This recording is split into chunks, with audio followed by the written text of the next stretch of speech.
Let us start our new chapter today, thermodynamics of class 11th and chemistry. Good morning, students. Well, thermodynamics. Thermo stands for heat or form of energy. Dynamics means movement, means एक दूसरे में change होना. It is the branch of chemistry which deals with the different forms of energies and their quantitative relationship. का मतलब क्या है? Movement. मतलब heat का movement एक form से दूसरे form में जाना. In this chapter, some important terms are there. First is system.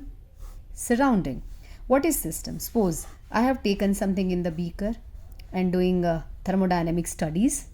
So the part of the universe which is under thermodynamic considerations is known as system. ये वो हिस्सा होता है पूरे यूनिवर्स का जिसमें मैं कोई काम कर रही हूँ, थर्मोडायनेमिक कोई अपने एक्सपेरिमेंटेशन कर रही हूँ. And the remaining part of the universe, इस सिस्टम को छोड़ के उसे हम सराउंडिंग कहते हैं. तो फिर ये कौन है? क्या ये सिस्टम में आता है वॉल्स ऑफ द कंटेनर या सराउंडिंग में आता है? ये आता है बाउंड्री में. ये होती है बाउंड्री. चलो, अब सिस्टम कितने टाइप्स का होता है? सिस्टम 3 टाइप्स का होता है. Open, closed and isolated. Open system. Let us take tea in open cup. Now let us take tea in covered cup and tea must be taken in thermos flask. चलो, तीनों में difference देखते हैं क्या होता है. ओपन सिस्टम में क्या होता है? चाय ठंडी भी हो रही है और थोड़ी बहुत चाय बाहर भी जा रही है. मीन्स इसमें हीट एंड मैटर दोनों सराउंडिंग के साथ एक्सचेंज हो रहे हैं. क्लोज में क्या होता है? चाय ठंडी तो हो रही है बट एक भी वेपर बाहर नहीं जाने पा रहा, सब यहाँ पे लटके हुए हैं बेचारे. इसकी जो लिड हमने लगा रखी है तो इसमें चाय ठंडी तो हो रही है, यानी कि heat is being exchange with the surrounding but not the matter. Isolated. अब आप थर्मस में ले लो चाय, ना तो ठंडी हो रही है और ना ही कोई वेपर बाहर जा रहा है, यानी कि neither heat nor matter is being exchange with the surrounding. इसके एग्जाम्पल्स क्या हैं ओपन सिस्टम के? ट्री ओपन सिस्टम है, पॉन्ड ओपन सिस्टम है, रिवर ओपन सिस्टम है, ह्यूमन बीइंग या all animals they are also the part of open system. Close system. चलो, satellite close system में आता है. सैटेलाइट में हमारा क्या होता है? जैसे मान लो मेरा अपना एक टीवी चैनल है, मैं अपने चैनल से सिग्नल अपने सैटेलाइट को भेजती हूँ जो ऊपर है, हमारे जियो स्टेशनरी पाथ में घूम रहे हैं, तो वहाँ से वापस आती हैं. मीन्स हमारे बीच में रेडिएशन का एक्सचेंज तो हो रहा है, लेकिन कोई भी सामान आज तक गिरा ऊपर से? क्या आसमान से कुछ सामान गिर रहा हो? नो ना. तो मैटर एक्सचेंज नहीं होता, खाली हीट एक्सचेंज होती है. दूसरा, रेफ्रिजरेटर. रेफ्रिजरेटर भी क्लोज सिस्टम है. कैसे? ज़रा एक बार ना रेफ्रिजरेटर के पीछे खड़े हो जाना, आपको पता चलेगा बहुत हीट निकलती है. इट मीन्स हीट तो एक्सचेंज हो रही है सराउंडिंग के साथ. आइसोलेटेड का एग्जाम्पल आप एक ही लगा लो. जब भी कोई लिखा हो ना इंसुलेटेड कंटेनर है, उसमें कुछ लिया गया है, अगर इंसुलेशन की बात की गई है तो वो आइसोलेटेड सिस्टम होगा. ओके. उसके बाद नेक्स्ट टर्म है, अगर आपको कुछ भी लगता है कि समझ में नहीं आ रहा, वीडियो को रिवाइंड करके देख सकते हो. नेक्स्ट है state of system and state variables. अब इनका मीनिंग क्या है देखो. स्टेट ऑफ अ सिस्टम का मतलब है, सपोज आपने एक कंटेनर में गैस ली हुई है और मैं आपसे पूछती हूँ बेटे स्टेट ऑफ सिस्टम को एक्सप्लेन करना, तो आप क्या कहेंगे? मेरा पूछने का क्या मतलब है बताओ, गेस करो.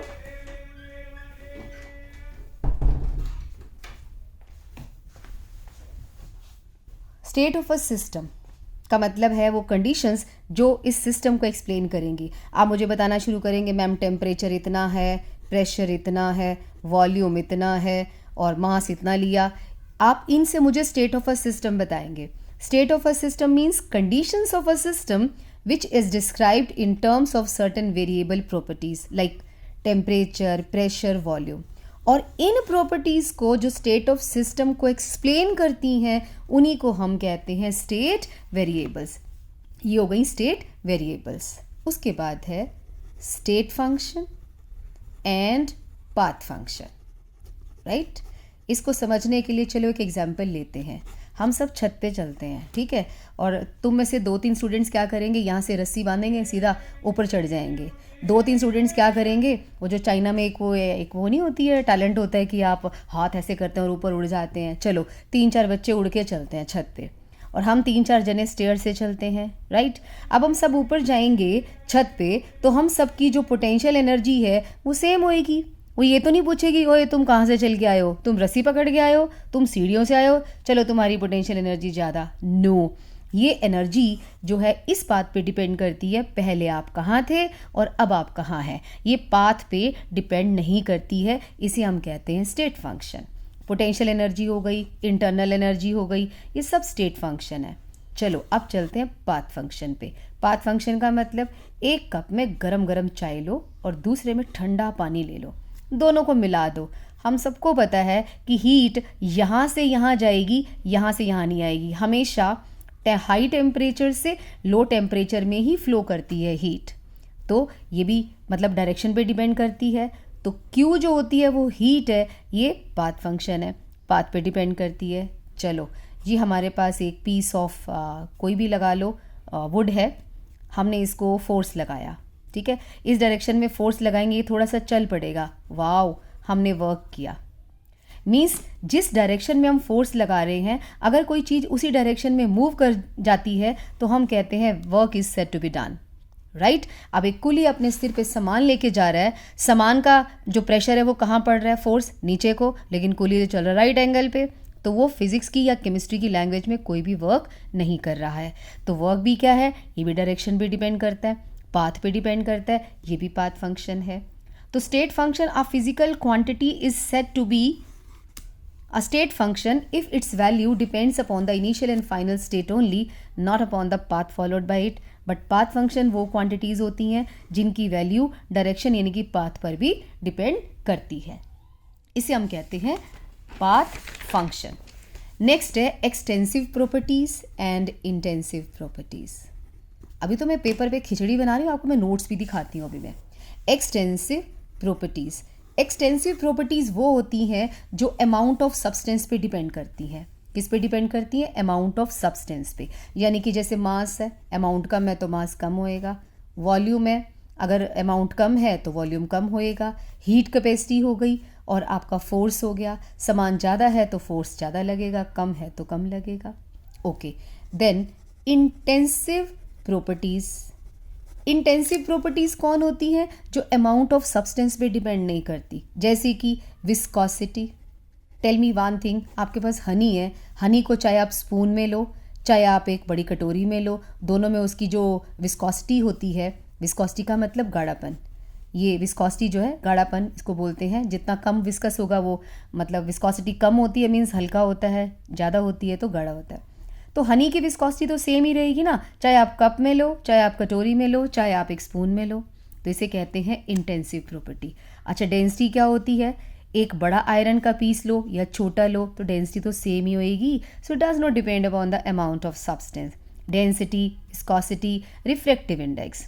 Well, can we convert extensive property to intensive? Yes. अगर हम ले लें फोर्स पर यूनिट एरिया, अब आपका सामान ज़्यादा हो या कम हो, पर यूनिट एरिया में तो उतना ही आएगा। So extensive property can be made intensive by taking unit mass और unit volume, but intensive property can not be made extensive property, right. उसके बाद है थर्मोडायनेमिक प्रोसेसेस। थर्मोडायनेमिक प्रोसेसेस जैसे कि पहला है आइसोथर्मल। आइसोथर्मल प्रोसेस वो होता है जिसमें टेम्परेचर कांस्टेंट रहता है। दूसरा है आइसोबारिक प्रोसेस। आइसोबारिक प्रोसेस में जो प्रेशर है वो कांस्टेंट होता है। एक है आइसोकोरिक प्रोसेस। आइसोकोरिक प्रोसेस में वॉल्यूम कांस्टेंट रहता है। फोर्थ है एडियाबेटिक प्रोसेस। एडियाबेटिक प्रोसेस में जो टेम्परेचर है वो कांस्टेंट नहीं रहता है। जब भी आपके किसी न्यूमेरिकल में या स्टेटमेंट में आ जाए कि gas is taken in insulated container जिसकी वॉल्स इंसुलेटेड है, समझ जाना कि वो एडियाबेटिक प्रोसेस होगा, राइट। उसके बाद है reversible and irreversible process. Reversible process, reversible process के लिए मैं आपको समझाती हूँ। Suppose we have taken gas in a cylinder having a frictionless piston. Frictionless piston का मतलब होता है आसानी से पिस्टन ऊपर या नीचे जा पाएगा। चलो यहाँ पे थोड़े से सैंड के पीसेस रखो, रख दिए, पिस्टन हल्का सा नीचे जाएगा। आप सैंड के पीसेस करके उड़ा दो। जैसे आप इनको उड़ाओगे पिस्टन वापिस आ जाएगा। डिड यू नोटिस आप इतना धीरे धीरे प्रोसेस कर रहे हो? हाँ, when ever process is carried out infinitesimally slowly, so that the system remains in equilibrium at all the time is known as reversible process. कि आपने सैंड के पीसेस हटाए, पिस्टन उतना वापस चला गया, सैंड के पीसेस रखे तो पिस्टन नीचे आ गया, मीन्स ज़रा सा नीचे आता है, ज़रा सा ऊपर जाता है। ऐसे प्रोसेस को रिवर्सिबल प्रोसेस कहते हैं। And let me tell you, reversible process में जो वर्क होता है ना, वो मैक्सिमम होता है। और सरप्राइजिंगली हमारी दुनिया में एक भी स्पॉन्टेनियस प्रोसेस ऐसा नहीं है जो रिवर्सिबल हो, या वैसे भी रिवर्सिबल प्रोसेस मुश्किल होते हैं, क्योंकि वर्क डन मैक्सिमम होता है रिवर्सिबल में। जितना इनपुट उतना आउटपुट, जो कि हमारी इस धरती पर तो पॉसिबल हो नहीं सकता, but can be done to some extent only. ठीक है, ये इमेजिनरी ही होती है, इसको हम अटेन नहीं कर सकते। चलो अब हम पढ़ते हैं इरिवर्सिबल प्रोसेस। इरिवर्सिबल प्रोसेस में एक ईंट उठा के लाओ, बड़ी बाहर से ब्रिक, उस ब्रिक को उठा के इस पिस्टन पे लगा दो, पिस्टन धड़ाम से नीचे गिरेगा। ठीक है, अब इस ईंट को हटा दो, पिस्टन उतना वापस नहीं आएगा, इतना आ जाएगा। यानी कि आपकी जो प्रीवियस कंडीशन थी उसको हम अचीव नहीं कर सकते। तो इरिवर्सिबल की डेफिनेशन क्या हुई? The process is carried out so fast that the system cannot attain the initial state once again. इसे हम कहते हैं irreversible process। और हमारी धरती पर यही प्रोसेसेस ही होते हैं irreversible। इसमें वर्क डन मैक्सिमम नहीं होता है, राइट? सो थर्मोडायनेमिक इक्विलिब्रियम क्या होता है? अच्छा, मैक्रोस्कोपिक प्रॉपर्टीज़ क्या होती हैं? टेम्परेचर, प्रेशर, इसे मैक्रोस्कोपिक प्रॉपर्टीज़ कहते हैं। तो माइक्रोस्कोपिक क्या होती हैं? माइक्रोस्कोपिक होती है निकी निकी सी, लाइक इलेक्ट्रॉन की बातें, प्रोटॉन की बातें। ये तो कलेक्शन ऑफ, अगर मैं इसमें गैस लिया है तो कलेक्शन ऑफ एटम्स ही तो है, तो ये मैक्रोस्कोपिक हो जाता है। ठीक है, इक्विलिब्रियम में कब बोलेंगे किसी सिस्टम को? जब उसकी टेम्परेचर, प्रेशर समय के साथ ना बदले। इसकी डिटेल इक्विलिब्रियम वाले चैप्टर में आएगी। अब तक मैंने जितना पढ़ाया, आओ मैं आपको नोट्स दिखाती हूँ। फटाफट आप उनका स्क्रीनशॉट ले लेना, ताकि इधर से समझो और उधर से आपके नोट्स तैयार। See, thermodynamics, the branch of science which deals with the study of different forms of energy and quantitative relationship between them, is called thermodynamics. This helps us to predict whether any given chemical reaction can occur under given set of conditions. ये chapter हमको केवल इतना बताएगा कि reaction होगी या नहीं होगी। चलो इसका स्क्रीनशॉट ले लो। पूरा नहीं आ रहा? लो, पहले इतने का ले लो स्क्रीनशॉट, फिर इतने का ले लो।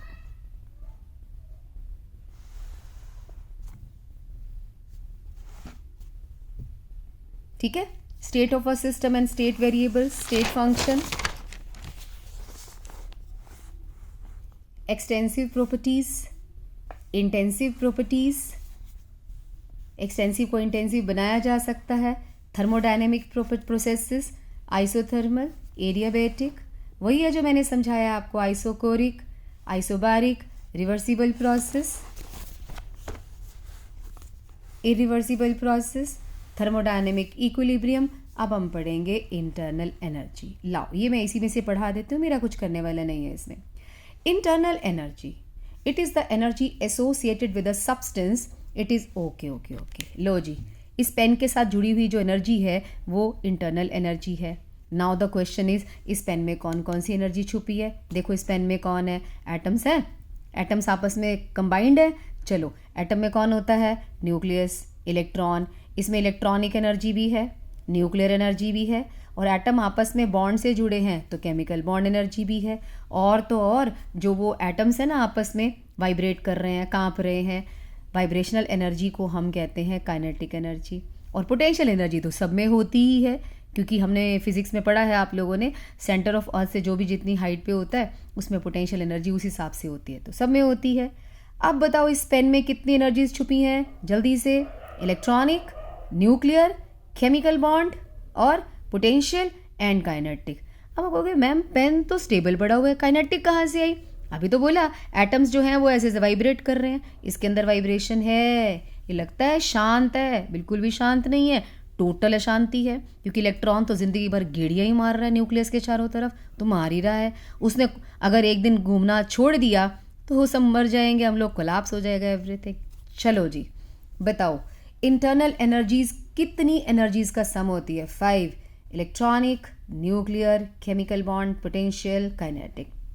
क्या हम एग्जैक्ट वैल्यू मेजर कर सकते हैं इसकी इंटरनल एनर्जी की? No, because it is very difficult to measure electronic and nuclear energy. तो फिर हमें पढ़ा क्यों रहे हो? अरे इसलिए पढ़ा रहे हैं, हमें यू में इंटरेस्ट ही नहीं है, हमें तो डेल्टा यू की बात करनी है। तो डेल्टा यू क्या होता है? Change in internal energy. क्या हम उसकी वैल्यू मेजर कर सकेंगे इंटरनल एनर्जी चेंज की? Yes, of course. मान लो दो फ्रेंड्स के बीच में वेट का 5 किलो का फ़र्क है, मशीन ठीक हो या ख़राब हो, उनका डिफरेंस तो 5 kg आएगा ना। तो हम भी डेल्टा यू में इंटरेस्ट रखते हैं, हमें भी यू में कोई इंटरेस्ट नहीं है। चलो, इंटरनल एनर्जी चेंज ये पढ़ रहे हैं अब हम लोग। मान लो इस पेन के साथ जुड़ी हुई जो एनर्जी है वो U1 है, ठीक है, इनिशियल। मैंने क्या किया, इस पर थोड़ा सा वर्क कर दिया। वैसे इसको समझने के लिए हमें गैस लेनी पड़ेगी कंटेनर में। लो, कंटेनर में हमने एक गैस ले ली, सिलेंडर में पिस्टन लगा दिया। अब इसके अंदर जो इंटरनल एनर्जी है वो U1 है इस गैस की। हमने इसको थोड़ा सा हीट दे दिया तो वो बन गया QW। ओ, Q तो मैंने आपको बताया नहीं, चलो Q बताती हूँ पहले क्या होता है। Q होता है हीट। हीट को डिफाइन कैसे करेंगे? गर्म कप से ठंडे कप में, यानी कि ठंडे पानी में, गर्म पानी से ठंडे पानी में जो भी एनर्जी की फॉर्म फ्लो कर रही है उसी को हम हीट कहते हैं। Heat is the form of energy which flows due to difference in temperature. की वजह से, टेम्परेचर के डिफरेंस की वजह से जो भी फ्लो करता है उसे हम हीट कहते हैं। हीट को रिप्रेजेंट करते हैं Q से। अगर कोई सिस्टम हीट एब्जॉर्ब करता है तो Q पॉजिटिव हो जाएगा, और अगर कोई सिस्टम हीट बाहर देता है तो Q नेगेटिव हो जाएगा। चलो, वर्क क्या होता है? हमारा वर्क भी रह गया। What is work? वर्क तो थोड़ा सा आगे भी आ जाएगा। चलो, हम अपने इस पे चलते हैं, अपने फर्स्ट लॉ पे। इंटरनल एनर्जी जो है, डेल्टा यू को मेजर कर सकते हैं, बट यू को नहीं मेजर कर सकते, मैंने अभी बताया। डेल्टा यू नेगेटिव होगा अगर एनर्जी बाहर निकलेगी, और डेल्टा यू पॉजिटिव होगा अगर एनर्जी एब्जॉर्ब होएगी। राइट, नेक्स्ट है इंटरनल एनर्जी एक एक्सटेंसिव प्रॉपर्टी है, और सारे आइसोथर्मल प्रोसेसेस के लिए डेल्टा यू 0 होता है। भाई ये लाइन इंपॉर्टेंट है, आपकी एनसीईआरटी की बैक में ये क्वेश्चन भी है। चलो, अब हम चलते हैं वर्क पे। Work is said to be done when the point of application of force is displaced in the direction of the force. मतलब ये रहा पेन, मैंने इस पर क्या लगाया? फोर्स लगाया। अगर फोर्स लगाने पर ये चल पड़ता है तो मैंने वर्क किया है। F is force, DL is small displacement. मैंने ज़रा सा हिलाया पेन को, तो वर्क है F into DL, mechanical work. अगर इलेक्ट्रिकल वर्क किया होगा तो NFE। N होता है नंबर ऑफ इलेक्ट्रॉन, F होता है फेराडेज कांस्टेंट, E होता है EMF। ये बाद में आएगा आपका 12th में, पर पता होना चाहिए कि फॉर्मूला है। W is equal to P delta V, ये प्रेशर वॉल्यूम वर्क डन होता है। बताओ ये फॉर्मूला कहाँ से आया? अब इधर देखो जरा, अभी अभी हमने पढ़ा वर्क क्या होता है?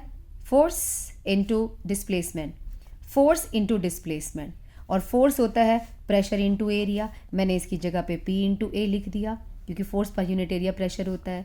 अब A इंटू DL कौन होता है? DV, small change in volume. P into DV is small change in work आ जाएगा, थोड़ा सा वर्क है। ओके, अब इसकी इंटीग्रेशन कर दो।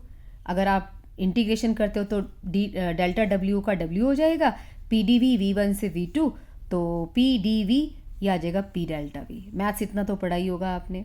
डेल्टा V क्या है? V2 minus V1, volume of the gas in the final state, volume of the gas in the initial state.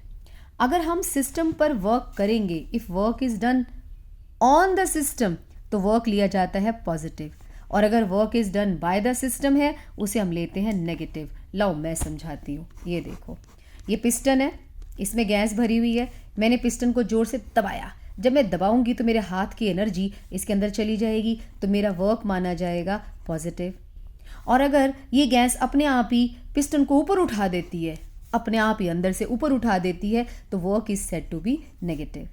In another words, जब गैस एक्सपैंड करेगी तो वर्क नेगेटिव होगा, जब गैस कॉन्ट्रैक्ट करेगी तो वर्क पॉजिटिव होगा, राइट। सो ये हम ऐसे भी कर सकते हैं।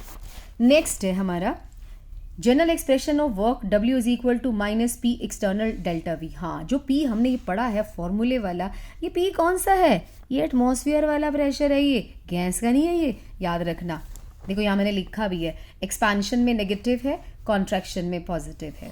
वर्क का यूनिट क्या होता है? वही जो एनर्जी का होता है, ergs, joule, 1 joule 1 newton metre के इक्वल होता है। 1 newton metre 1 kilogram metre square पर सेकेंड स्क्वायर के इक्वल होता है, राइट। ये फोर्स इंटू डिस्प्लेसमेंट ही तो है, फोर्स इंटू डिस्प्लेसमेंट। फोर्स क्या होता है? M into A into DL, ये उसी का लिखा हुआ है यहाँ पे। अगला है work done in isothermal reversible expansion of ideal gas. हमने अभी भी पढ़ा डेल W होता है P एक्सटर्नल इंटू DV। मैंने बोला था ना P एक्सटर्नल होता है। अच्छा, अगर गैस को एक्सपैंड करना हो रिवर्सिबली तो अंदर का प्रेशर क्या होगा?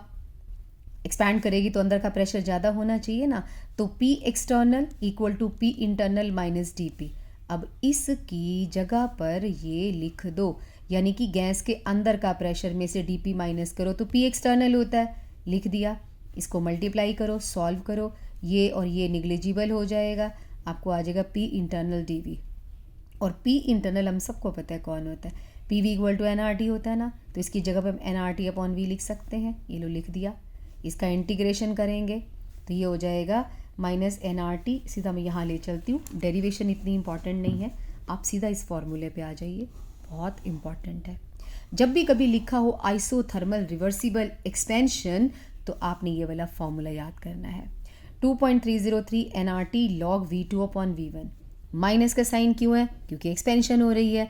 अगर कॉन्ट्रैक्शन होगी तो आप यहाँ प्लस लगा दोगे तो वो कॉन्ट्रैक्शन में प्लस हो जाएगा, ठीक है, okay. In reversible expansion P external is slightly smaller than internal, तभी तो गैस धक्का मार के ऊपर ले जाएगी पिस्टन को, राइट। सो W रिवर्सिबल हमेशा मैक्सिमम होता है, मैंने पहले भी बता दिया था। इरिवर्सिबल एक्सपेंशन का फॉर्मूला ये है और रिवर्सिबल वाले का ये होता है, याद रखना। इन इरिवर्सिबल एक्सपेंशन, वही ऊपर वाला formula. In free expansion of ideal gas, ध्यान रखना भाई, आइडियल गैस यानी कि एक्सपेंशन अगेंस्ट वैक्यूम, तो P एक्सटर्नल हो गया 0 तो W हो गया 0। जब आइडियल गैस अंगड़ाई लेगी, एक्सपैंड करेगी, भाई उसका वर्क 0 होता है, उसकी अंगड़ाई नहीं मानी जाती। क्यों? क्योंकि फ्री एक्सपेंशन का मतलब है कि बाहर वैक्यूम है। W इरिवर्सिबल 0 हो जाएगा, वर्क डन भी 0 हो जाएगा। मीन्स जब भी आइडियल गैस एक्सपैंड करेगी फ्रीली तो वर्क डन 0 होता है। हीट, जो मैंने आपको अभी बताया, it is the form of energy exchange between system and surrounding as a result of difference in temperature. Heat and work दोनों ही appear at the boundary of system, boundary पे अपीयर होते हैं। Q का साइन पॉजिटिव होगा अगर heat is given to the system है, अगर सिस्टम हीट रिलीज करेगा तो Q नेगेटिव हो जाएगा। हीट को हम कैलोरीज में मेजर करते हैं और 1 कैलोरी इक्वल टू 4.184 जूल्स के इक्वल होता है, ठीक है। अब चलते हैं फर्स्ट लॉ ऑफ थर्मोडायनेमिक्स पे। ये मैं जानबूझ के नहीं बोल रही, बाद में बताती हूँ। फर्स्ट लॉ ऑफ थर्मोडायनेमिक्स कहता है energy can neither be created nor be destroyed, but एक फॉर्म से दूसरी फॉर्म में चेंज हो जाती है। इसकी दूसरी डेफिनेशन है energy of an isolated system is constant. Of course, ना एनर्जी क्रिएट करोगे ना डिस्ट्रॉय करोगे तो कांस्टेंट ही तो रहनी है सिस्टम की मैथमेटिकली। चलो मान लो U1 जो है वो इंटरनल एनर्जी है सिस्टम की इनिशियली, हमने Q हीट दे दी यानी कि प्लस हो जाएगा, और work done on the system कर दिया यानी कि वर्क भी पॉजिटिव हो जाएगा। तो U2 क्या हो गया? U2 हो गया, पहले U1 थी, Q हमने दिया, W कर दिया, तो सबको मिला के internal energy in the final state आ गई। इस भाई साहब को इधर ले आओ भाई, ले आए, तो ये बन गया delta U। Delta U is equal to Q plus W। This is the mathematical formulation of first law of thermodynamics. अब यहाँ पे एक इम्पॉर्टेंट क्वेश्चन आता है, क्या Q और W जब कल्ले कल्ले होते हैं they are the path function, but Q और W को जब हम प्लस कर देते हैं तो ये स्टेट फंक्शन बन जाता है। वाई? क्योंकि Q plus W equal to हो जाता है डेल्टा यू के, और डेल्टा यू हमारा कौन है, स्टेट फंक्शन। बहुत इंपॉर्टेंट क्वेश्चन है ये, यही था जो मैंने छोड़ दिया वर्क एंड हीट वाला ना। ये देखो कल्ले कल्ले स्टेट फंक्शन नहीं है बट कंबाइन करो तो हो जाते हैं, क्योंकि वो डेल्टा यू के इक्वल हो जाता है। Work done by the system तो माइनस आ जाएगा, मैंने अभी तो बोला ए प्लस क्यों लगाया है, क्योंकि हमने work done on the system किया है। बाय द सिस्टम आ जाएगा तो ये माइनस हो जाएगा। अब मैं आपको एक क्वेश्चन बताऊँ छोटा सा, ये देखो एक सिस्टम है, उसने 200 किलो जूल हीट हमने उसको सप्लाई कर दी, यानी कि ये प्लस हो गया, और उस सिस्टम ने 100 किलो जूल का वर्क किया। Work is done by the system, by system का मतलब नेगेटिव लगेगा। और मैं आपसे पूछूं what is the change in internal energy, आप कहेंगे भाई प्लस वाला 200 माइनस वाला 100, तो आ गया 100। यही फॉर्मूले का सिग्निफिकेंस है। आपकी एनसीईआरटी में 3 क्वेश्चन है ये वाले, ठीक है। U of ideal gas is a function of temperature only. So for ideal gas delta U 0 होता है for isothermal change. जब किसी आइडियल गैस के साथ आइसोथर्मल चेंज लिखा हो तो डेल्टा U 0 होगा और Q will be equal to minus W।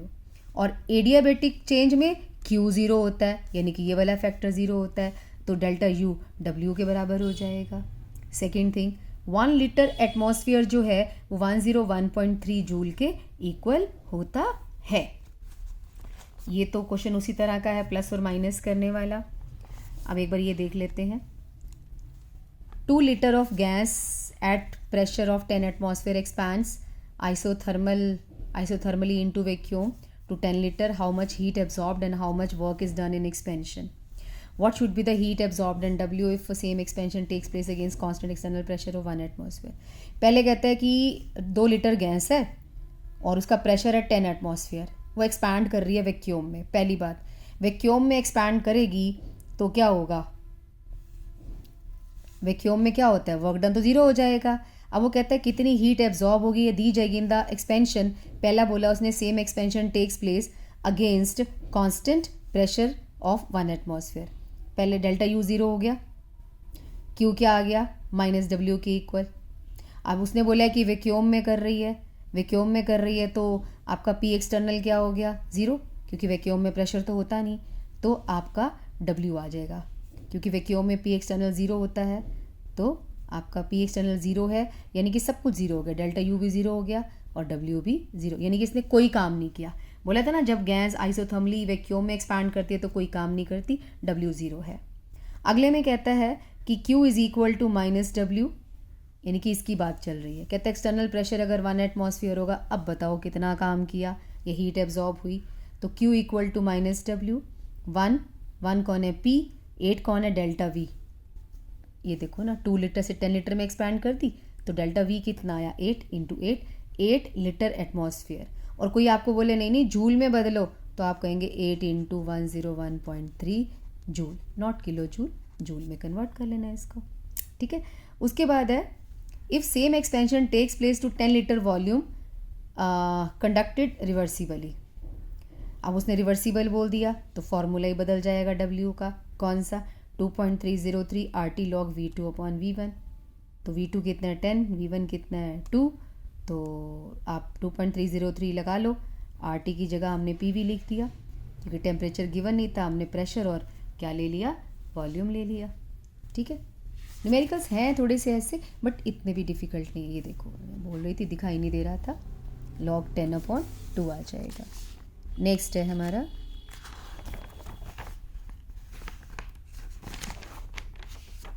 Enthalpy. What is enthalpy? Enthalpy को H से रिप्रेजेंट करते हैं, हीट कंटेंट बोलते हैं, फॉर्मूला है U प्लस PV। अरे अभी तो आपने बोला था कि U की वैल्यू मेजर नहीं कर सकते, तो इसका मतलब इसकी भी नहीं कर सकते, यस नहीं कर सकते, तो फिर लिया क्यों? अरे हम डेल्टा H पे आते हैं, अभी रुक जाओ। तो H2 क्या होगा, U2 प्लस PV2, और H1 क्या होगा, U1 plus PV1। Initially minus कर दो, डेल्टा H हो जाएगा, इसका डेल्टा U हो जाएगा, इसका PV2 माइनस P1 यानी कि P डेल्टा V हो जाएगा। P आपने कांस्टेंट क्यों लिया? अरे सारे प्रोसेस एटमॉस्फेरिक प्रेशर के अंडर ही करते हैं हम लोग, इसलिए हमने P को क्या ले लिया, कांस्टेंट ले लिया। तो फार्मूला क्या आ गया हमारे पास, delta H equal to delta U plus P delta V. ये हमारा एंथैल्पी चेंज का फर्स्ट फार्मूला हो गया। ठीक है, अब डेल्टा एच क्यू पी के इक्वल भी होता है, हीट एब्जॉर्ब्ड और रिलीज्ड एट कांस्टेंट प्रेशर को एंथैल्पी चेंज भी कहते हैं। अगला है, इसकी डेफिनेशन क्या है, it is defined as the sum of the increase in internal energy and pressure volume work done. वो तो हमने पढ़ लिया, जो फॉर्मूला लिखा है उसी को डेफिनेशन में कन्वर्ट कर दो। डेल्टा एच भी एक्सटेंसिव प्रॉपर्टी है। उसके बाद एक और फार्मूले पे चलते हैं। डेल्टा वी का मतलब होता है V two minus V one, यानी कि P V two minus P V one, और पी वी होता है एन आर टी के इक्वल, यहाँ लिख दो N two R T minus N one R T. कर दिया, आर टी कॉमन ले लिया, N two minus N one को हमने बोल दिया डेल्टा एन जी। अब ये डेल्टा एन जी कौन होता है, डेल्टा एन जी है number of moles of products minus number of moles of reactant in the gaseous state. बताओ, मैं इसका मीनिंग बताती हूँ। यहाँ पे देखो, मेरे पास एक रिएक्शन है, H2 gas plus Cl2 gas gives 2HCl gas. Product में 2 गैस है, रिएक्टेंट में 1 और 1 2 गैस है, तो डेल्टा एन जी कितना हो जाएगा, 2 माइनस 2 इक्वल टू 0। लो जी, 0 हो जाएगा तो डेल्टा एच डेल्टा यू के इक्वल हो जाएगा। नई स्टेटमेंट आ गई। Under what condition delta H will be equal to delta U, जब डेल्टा एन जी 0 होगा। चलो इसमें बताओ डेल्टा एन जी क्या है। Calcium carbonate solid on heating gives calcium oxide solid plus CO2 gas. इसका डेल्टा एन जी होगा 1 माइनस 0। मैंने 0 क्यों लिखा, क्योंकि सॉलिड को हमको नहीं लेना है, इसको भी नहीं लेना। डेल्टा एन में हमेशा गैस लेते हैं। ये देखो, ये एक गैस है CO2 की, इधर कोई भी नहीं, 1 माइनस 0 इक्वल टू 1। अब डेल्टा एन जी क्या आ रहा है, पॉजिटिव। अब अगर डेल्टा एन जी की जगह मैं 1 लिखूं तो delta H will be more than delta U होगा ना। यस, इस कंडीशन में delta H will be more than delta U. तो ये हमारे पास दूसरा फॉर्मूला आ गया। डेल्टा एच की जगह पे हम क्यू पी लिख सकते हैं, heat change at constant pressure. Delta U की जगह हम क्यू वी लिख सकते हैं, यानी कि heat change at constant volume. ठीक है, डेल्टा एन का समझना जरूरी है। जिस रिएक्शन में गैस होगी ही नहीं वहाँ पर भी क्या होगा, डेल्टा एच डेल्टा यू के इक्वल होगा। कंडीशंस अंडर विच दोनों बराबर हो जाएंगे, एक तो डेल्टा एन जी 0 हो जाए या फिर रिएक्शन में गैस हो ही ना। ठीक है, न्यूमेरिकल्स है, अभी इसका समय नहीं आया है। हीट कैपेसिटी इस साल सिलेबस में नहीं है तो इसको हम स्किप कर रहे हैं फिलहाल। उसके बाद आपकी आएगी डिफरेंट फॉर्म्स ऑफ एंथैल्पीज। उससे पहले छोटी सी बात, एक्सोथर्मिक और एंडोथर्मिक रिएक्शन क्या होती है। एक्सो यानी कि आउट, बाहर निकलना, थर्म का मतलब हीट। जिस भी रिएक्शन में हीट बाहर निकलती है वो एक्सोथर्मिक है। एंडोथर्मिक मीन्स जिसमें हीट इनसाइड यानी कि एब्जॉर्ब होती है, उसे हम एंडोथर्मिक कहते हैं। देखो, H2 और हाफ ऑफ O2 को मिलाते हैं जब वाटर बनाने के लिए तो 285.8 किलो जूल हीट बाहर निकली है। तो यहाँ पे मैं ऐसे भी लिख सकती थी delta H equal to minus 285.8। Minus का क्या मतलब है, अगर डेल्टा H माइनस हो तो समझ जाओ कि एक्सोथर्मिक प्रोसेस है। मीथेन को एयर में जला दिया मैंने, यानी कि कंबशन कर दी, CO2 बना, वाटर बना, हीट निकली 890। ये दोनों एक्सोथर्मिक प्रोसेस है। आपने देखा इसमें जो प्रोडक्ट है उन बेचारों की एनर्जी इससे कम है, तो प्रोडक्ट की एनर्जी एंथैल्पी रिएक्टेंट से कम होगी तो डेल्टा एच नेगेटिव आएगा। ये देखो, रिएक्टेंट है प्रोडक्ट, रिएक्टेंट बेचारों की एनर्जी कितनी ज़्यादा थी, इनको नीचे आना पड़ा क्योंकि इतनी एनर्जी बाहर भी तो निकालनी है, तो इसलिए ये एक्सोथर्मिक प्रोसेस है। एंडोथर्मिक में क्या होता है, जब रिएक्टेंट हीट को खा के प्रोडक्ट में कन्वर्ट होते हैं उसे हम कहते हैं एंडोथर्मिक रिएक्शन। ये देखो, N2 plus O2 gives 2NO 180.7 kilo joule. हमने यहाँ पे प्लस का निशान क्यों लगाया, endothermic means N2 plus O2 plus 180 आना चाहिए, या फिर डेल्टा H के आगे पॉजिटिव लगा दो, हम समझ जाते हैं भाई ये एंडोथर्मिक रिएक्शन होगी। H2 plus I2 gives 2HI, इसमें भी delta H plus 52.5 kilo joule है। ठीक है, थर्मोकेमिकल इक्वेशन। थर्मोकेमिकल इक्वेशन क्या होती है, पहली बात इक्वेशन बैलेंस होनी चाहिए, मैं यहाँ से समझाती हूँ। ये रिएक्शन बैलेंस्ड है, यस। इसमें फिजिकल स्टेट्स मेंशन है, गैस गैस गैस, यस। इसमें डेल्टा एच की वैल्यू भी गिवन है, यस। अब इसको बोलेंगे थर्मोकेमिकल इक्वेशन। और डेल्टा एच की वैल्यू स्टैंडर्ड स्टेट में ली जाती है, यानी कि 298 केल्विन और 1 बार प्रेशर पर ये मेजर की गई है। ठीक है, इसे हम कहते हैं थर्मोकेमिकल इक्वेशन, जो बैलेंस्ड भी हो, फिजिकल स्टेट्स भी लिखी हो, साथ में डेल्टा एच की वैल्यू भी गिवन हो, उसे हम कहते हैं थर्मोकेमिकल इक्वेशंस। आज के लिए इतना बहुत है, इतना आप रिवाइज करो, फिर लेके आते हैं अगला टॉपिक कल। टिल देन बाय बाय और पढ़ते रहो, बहुत सारा पढ़ो।